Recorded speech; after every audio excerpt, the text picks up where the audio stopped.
Alright, guys, what is going on? We are going to be sort of having another playlist in parallel with my other life science course or lesson, whatever you want to call it, on that was the neuroscience of psychedelics. That's going to be an ongoing playlist.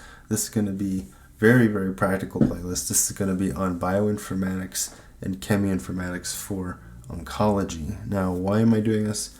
Well, I'm doing this for one primary reason is because I've been getting really into bioinformatics, using BioPython, using all these different types of interesting Python kits for life sciences, right?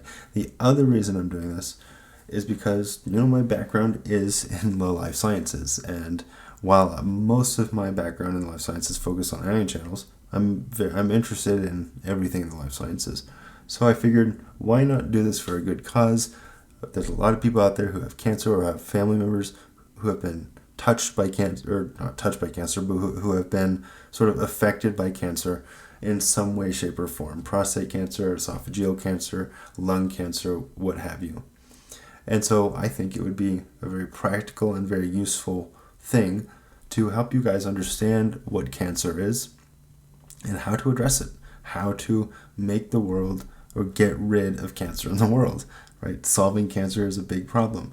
And in biopharmaceutical companies, the aim is primarily focused on cancer, right? So if you go to any large pharmaceutical company, they probably have a dedicated portion of their research going into cancer research, trying to address cancer, trying to understand cancer from not just a tissue perspective, but from a molecular perspective. And that's where bioinformatics and cheminformatics is going to come into play. We're going to try to understand what these two things are, how they're related to each other. We're going to be doing a lot of code in this video or in this playlist. So this is going to be a very practical, not theoretical string theory kind of thing. This is going to hopefully help a lot of you guys who are into the life sciences to understand this kind of stuff. So let's go ahead and get started. Again, make sure to hit that like and subscribe. Make sure to go onto my Patreon page if you want to, and an easy way to do that would just be to hit up the QR code.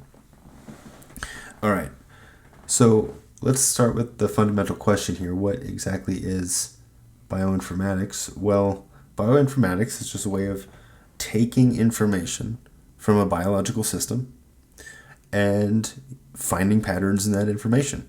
Right, simple as that. Right. So, what I've done here, using some simple BioPython code on the computer here, and we'll see again how BioPython works. We'll see how RDKit works. We'll see how a bunch of different softwares work for this.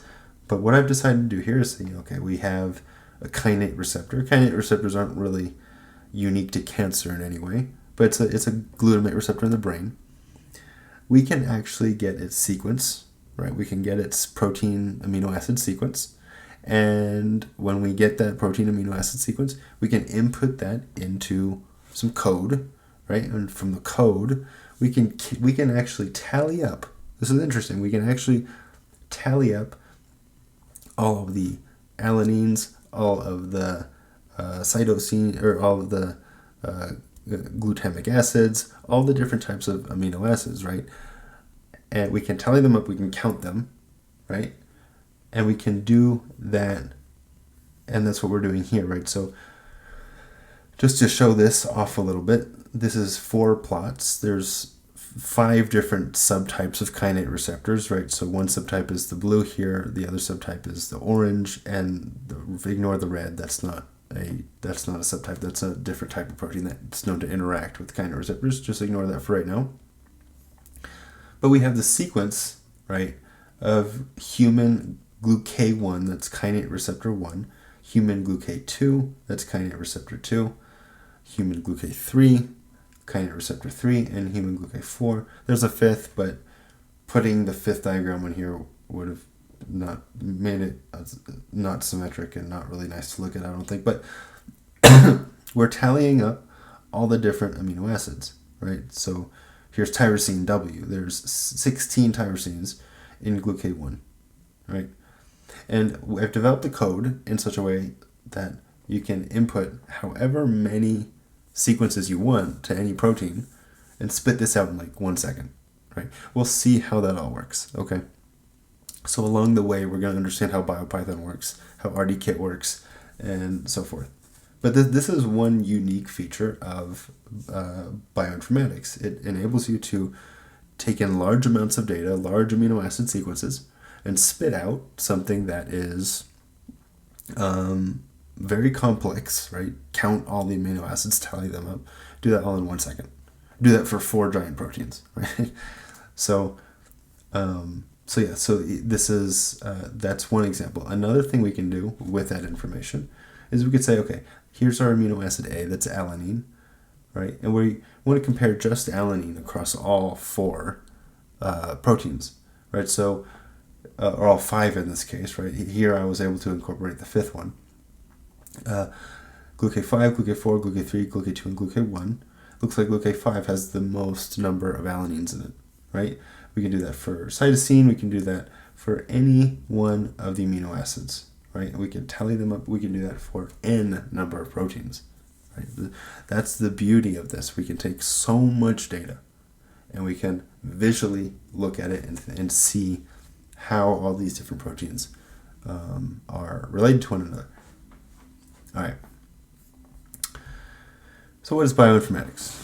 Well, it enables for us to do a statistical analysis of structural features, right? So we can, we can calculate and plot the distribution of B factors. This is a measure of the atomic flexibility across residues for a set of related proteins. And you can look for correlations with function or domain boundaries. Okay. We can also determine the average resolution of structures solved by X-ray crystallography or cryo-EM, or cryogenic electron microscopy, or NMR, what have you, and track how the resolution improves over time. Okay, that's an interesting application. We can also identify and quantify the occurrence of non-standard residues or ligands in specific protein families. Okay. So that's statistical structural features that we can use for BioPython. For the protein databank header and data mining, we can create local searchable database of PDB header information like organism, experimental method, citation details that goes beyond what simple website searches can offer. We can automatically fetch and correlate PubMed IDs as well with structural features. That's going to be quite useful also. Let's take a look at some other things. We can do structure modification, right? Or generation. Alpha carbons on the skeleton of an amino acid chain. We can create a simplified PDB file containing only the C alpha carbons for each residue. This will reduce the file size significantly and can be used for rapid low-resolution comparisons for generating simplified visualizations that highlight the protein backbone. And that's a very interesting thing we can do. We can also do structural superposition and alignment. This is to write a script to superimpose 2 or more related PDB structures onto a reference structure using algorithms like one in BioPython's BioPDB superimposer. You can also visualize the structural changes between a wild type and a mutant protein. That's going to be quite interesting and useful as well. This is let's just add that to dictionary, and add this to dictionary. That didn't do anything. Whatever. Custom filtering and cleaning. We can write a script to remove all water molecules and or specific buffer ions from a PDB file to clean up the structure for any sort of downstream analysis. And we can apply custom filters such as keeping only atoms with B factors below a certain threshold to focus on the most rigid parts of the structure. All right, let's go through a few more things we can do with bioinformatics. Ligand binding and site analysis. This can be identifying all protein residues that are within a specific cutoff distance. This helps map out the active site of residues interchange contact mapping. This is interesting. We can, in a multi-chain structure, which is a protein dimer or complex, we can write a function to find and list all the residue pairs that form contacts between chains, which can be visualized as an interaction network or matrix.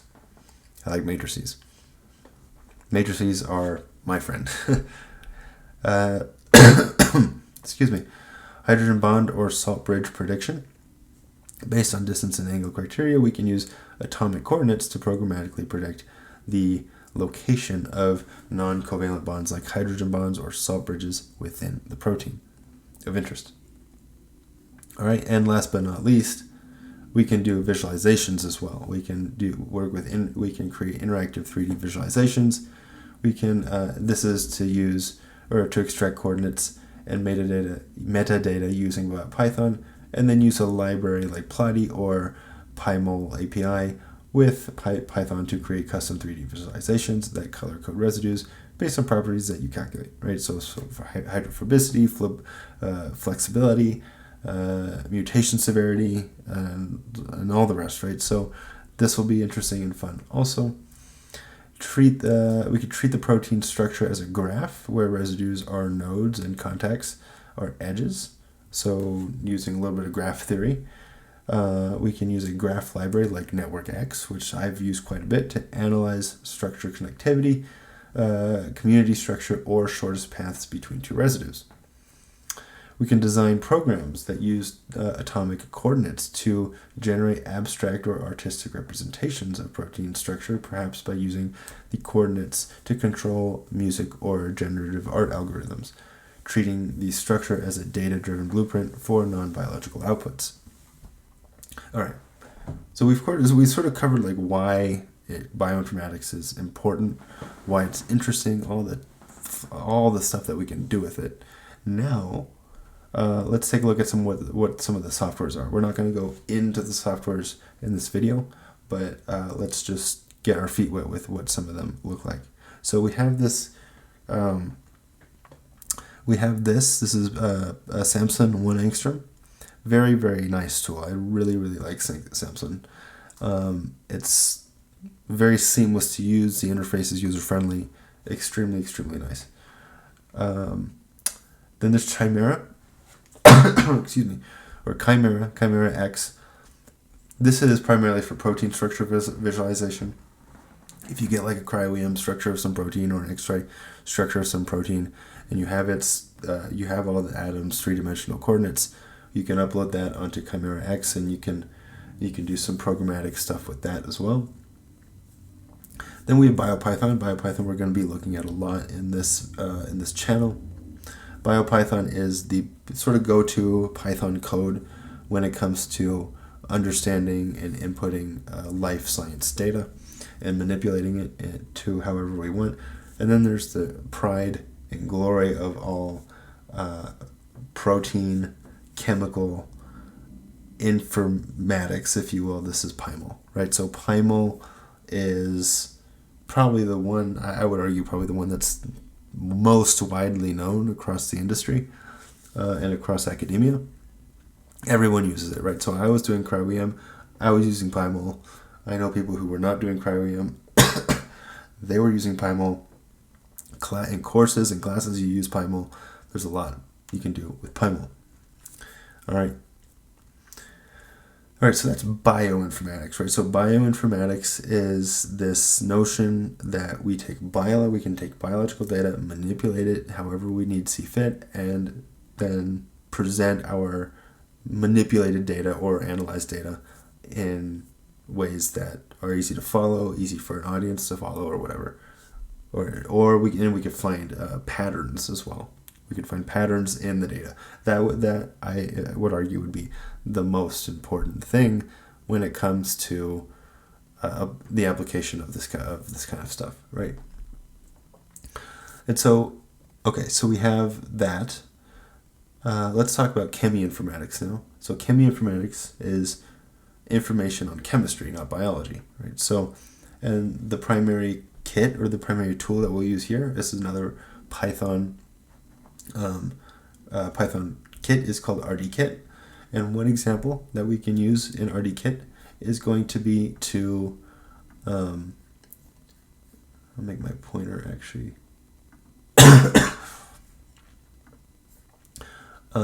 We have, what we can do here is we can actually, this is just an example, we can take molecules, this is all the amino acids, and find their center of mass. I don't know how that would be helpful at the top of my head, but I thought, I'll use RDKit to try to calculate the center of mass of all these and place a red dot where that center of mass is. You might think, waste of time, whatever, but it's fairly quick, fairly simple. The code's not that hard. It's super, super easy to use as well. We'll go over that as well. And then, so what's cheminformatics? Well, again, this is focused on chemistry. We can do de novo molecular design. This would be to combine RDKit's ability to manipulate molecular fragments with machine learning models. We're going to do machine learning here. To design entirely novel molecules. And we're going to actually see how we can use AI to generate new molecules. If this is something that you're not totally aware of how to do, we're going to go through that, right?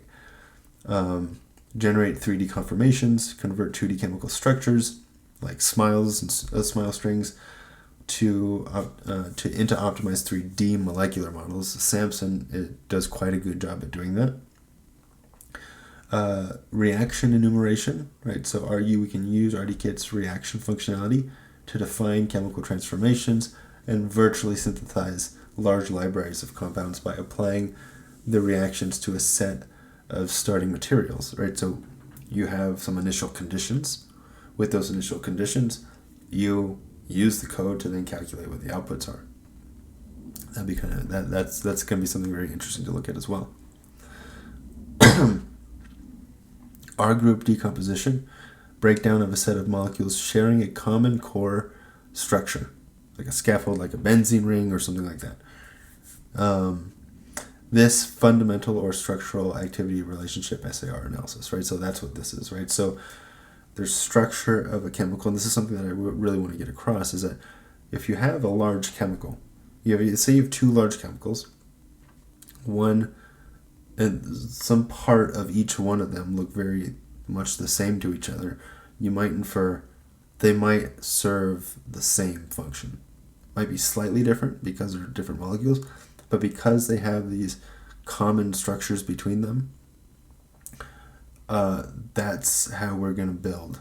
That's how we're going to build these models. That's how we're going to build new molecules that we predict might have some specific outcome, right? So take, for example, you have a molecule, you know what it does on some protein, and excuse me, you know what it does on some protein, and so you have a library of molecules, you know what those do on some protein, and so you find what's common between all of these molecules and structurally, and then you can create new molecules to predict what those new molecules will do on other proteins, or those proteins as well, right? So that's sort of the core of how AI is going to be implemented into chemistry.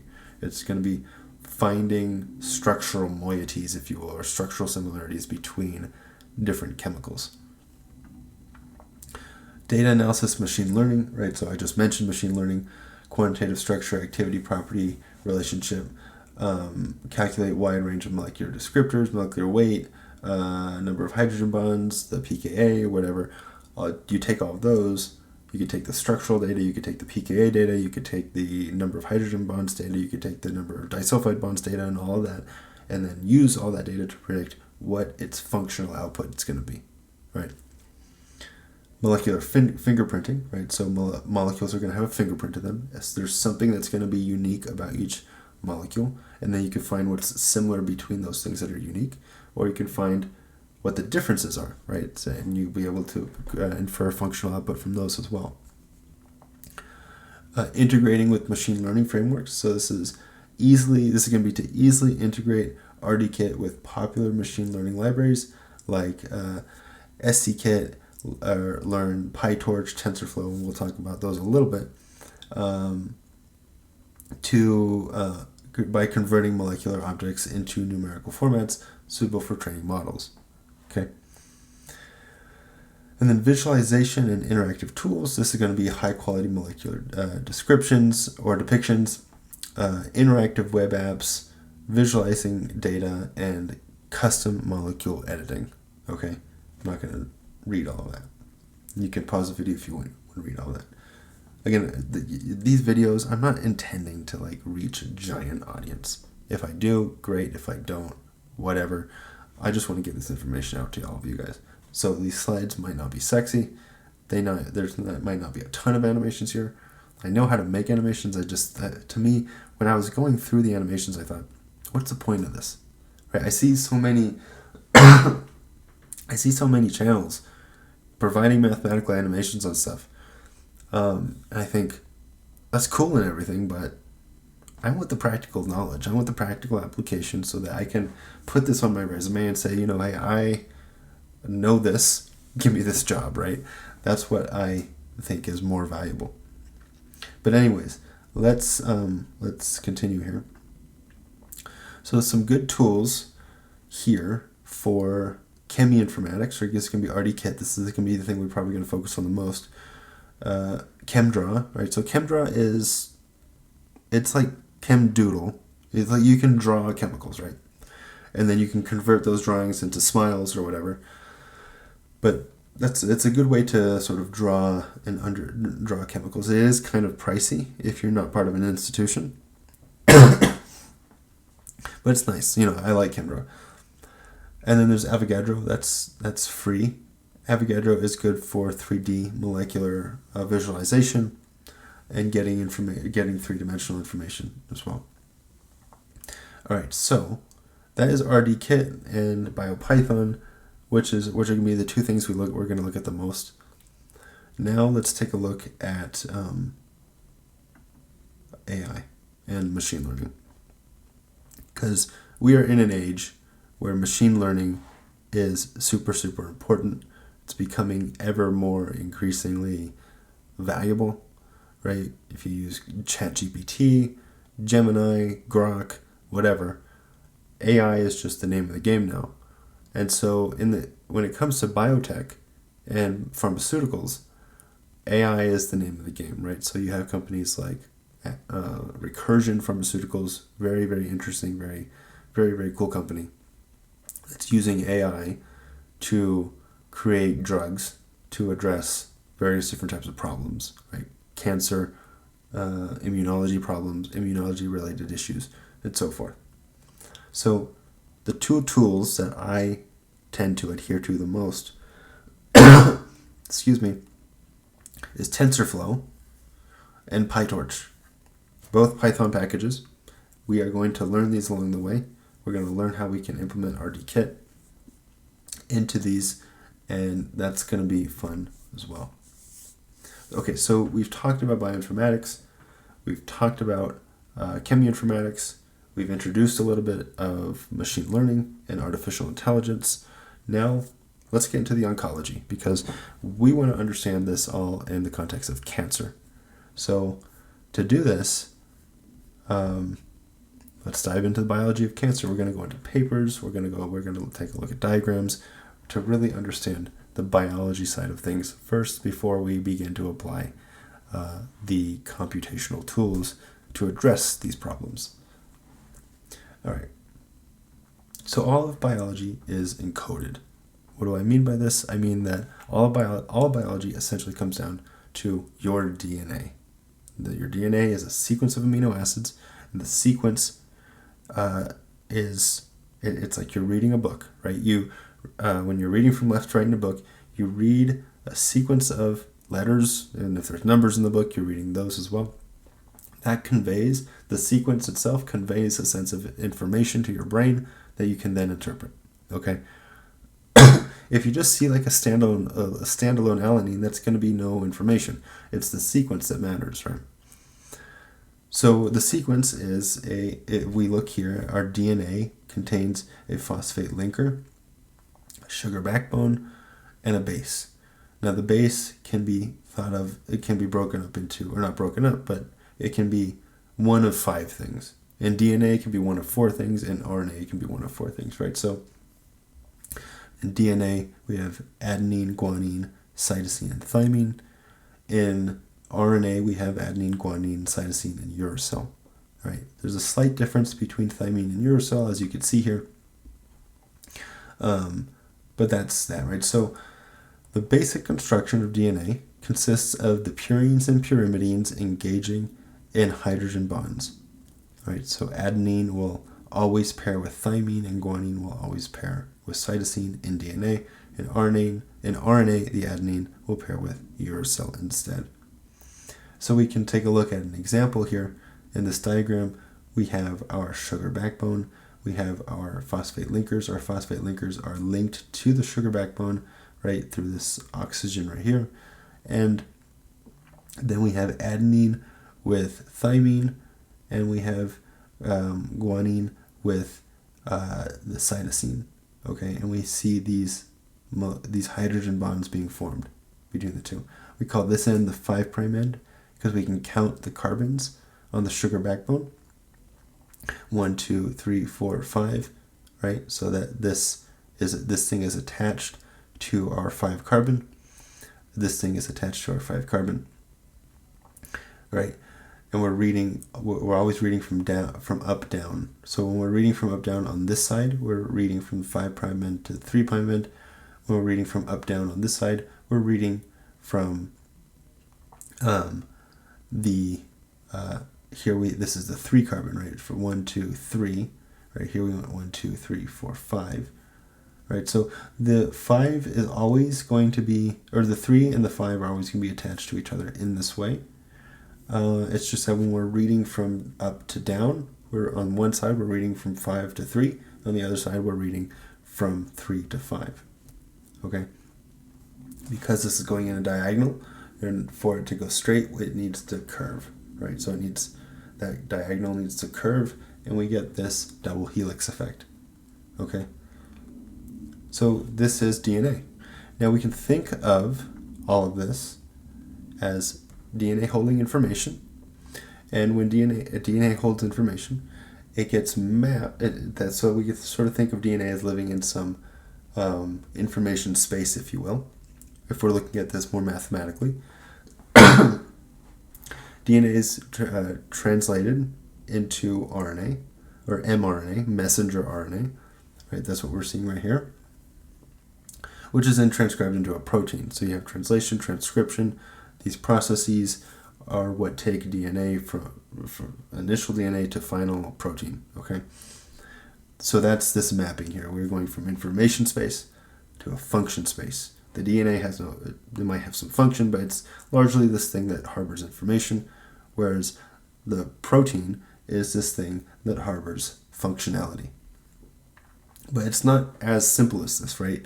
Because if you are in biology, if you're in biophysics or whatever, the mapping is much more complicated. It's not just for every sequence of information of DNA. You don't get one mapping. You don't get one mRNA, because there can be post-translational modifications involved. There can be exon-intron splicing depending on the environment you're in. There can also be environmental dependent factors that play a role in what the mRNA is going to look like. And so in the end, we don't have this exact one-to-one mapping of a sequence to a specific protein. What we have is sequence to multiple different types of proteins, right? So from information space, where you have nucleic acids, for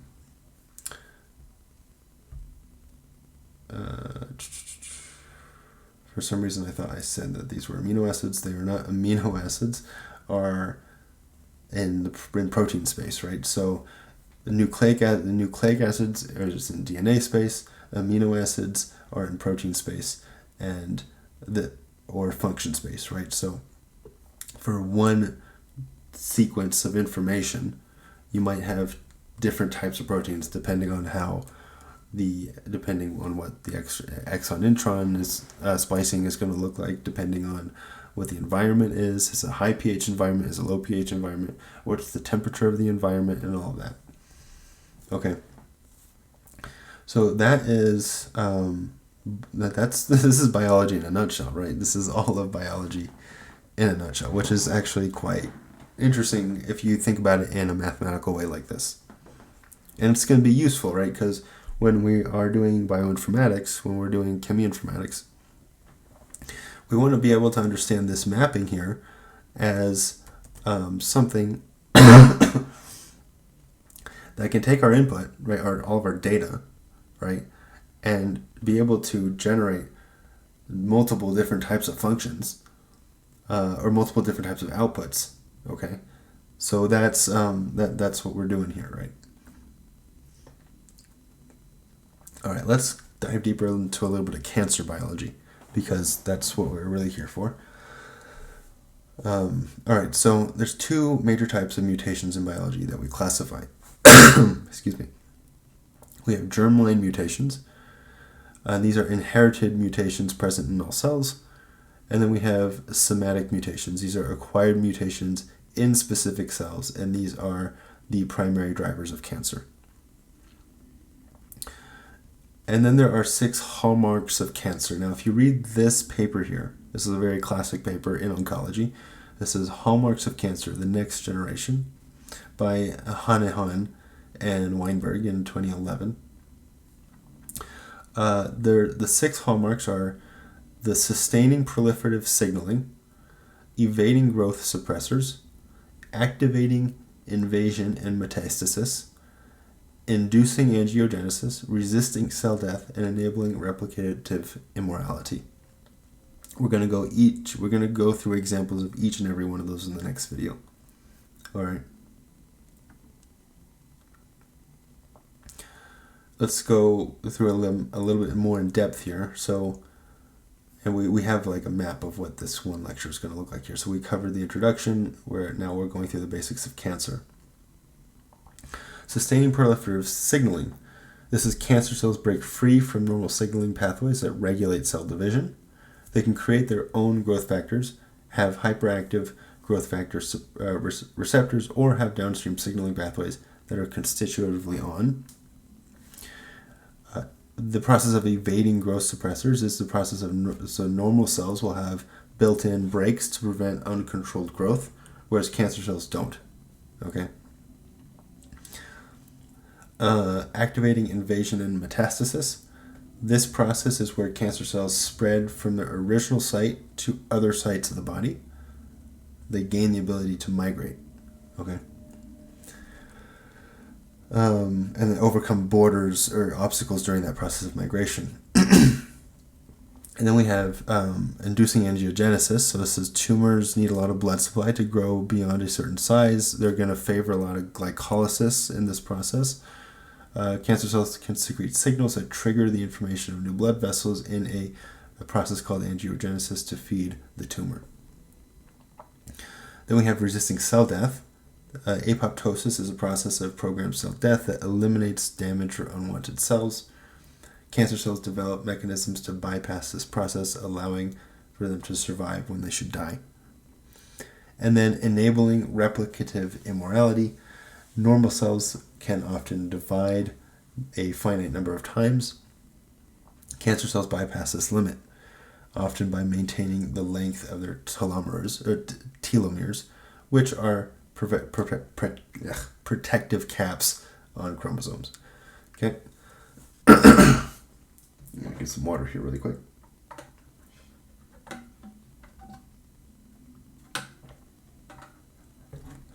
All right, we're almost done here.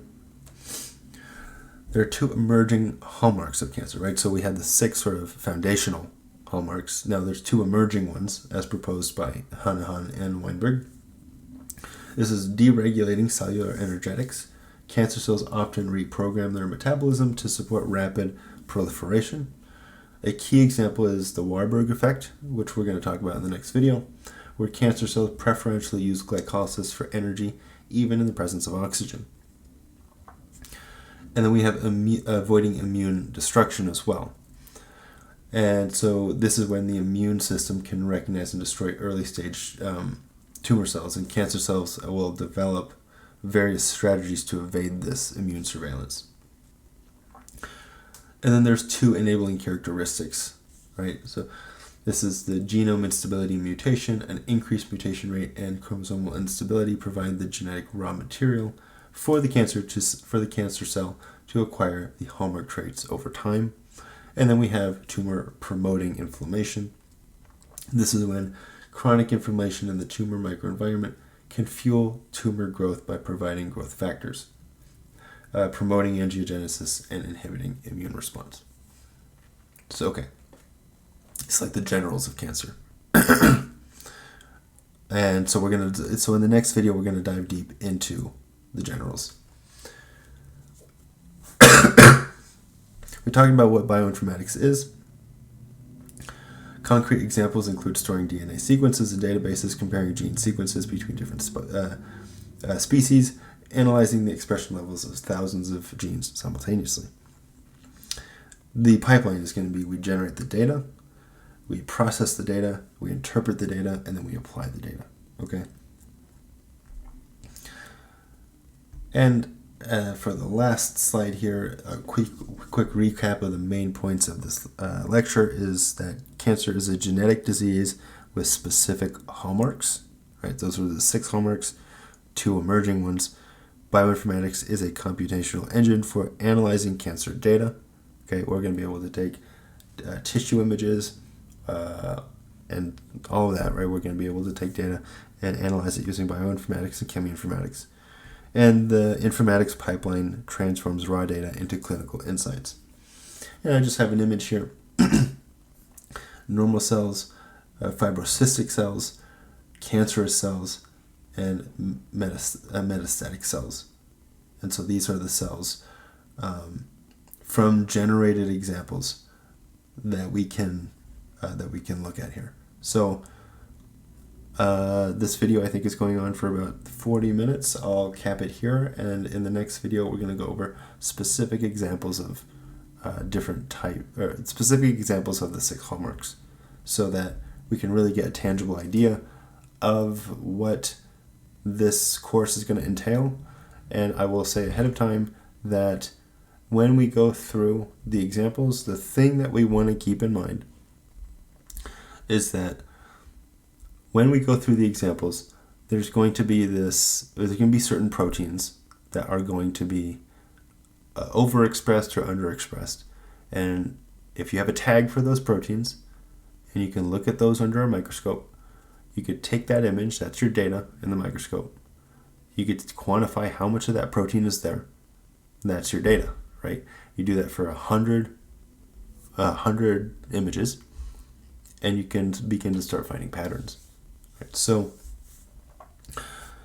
that is going to be the first video, and I will see you guys in the next one. Bye.